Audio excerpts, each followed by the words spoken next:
نادان کو اس بات کا بالکل نہیں پتا وَتُعِزُّ مَن تَشَاءُ وَتُذِلُّ مَن تَشَاءُ اللہ کے حضور یہ ہوتا ہے فیصلہ وَتُعِزُّ مَن تَشَاءُ وَتُذِلُّ مَن تَشَاءُ گر تم جان والوں کو نیچا دکھاؤ گے گر تم جان والوں کو نیچا دکھاؤ گے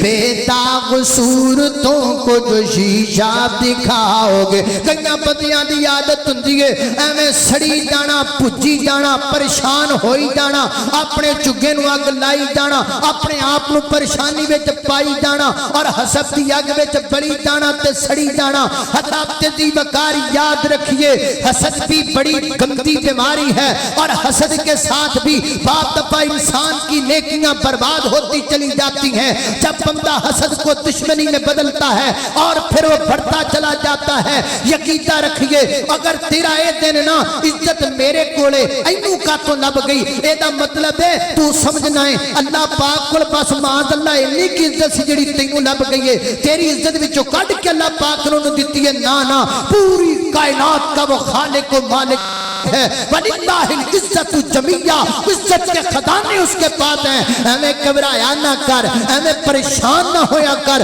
دل محبت والا رکھیا کر اللہ اللہ میں قربان جاواں اور اللہ کے فضل و کرم سے مجھے فخر ہے اپنے علماء کرام سے ان کے سینے حسد سے خالی ہوئے ہیں اور قرآن کے نور سے بھرے ہوئے ہیں انشاءاللہ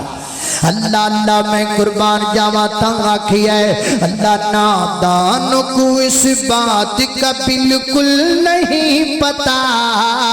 وَتُعِزُّ مَن تَشَاءُ وَتُذِلُّ مَن تَشَاءُ گر تم جان والوں کو نیچا دکھاؤ گے بے داغ صورتوں کو جو شیشہ دکھاؤ گے آئے گی آسمان سے اس وقت یہ صدا وَتُعِزُّ مَن تَشَاءُ وَتُذِلُّ مَن تَشَاءُ اللہ اللہ میں قربان جاواں حضرات دی وقار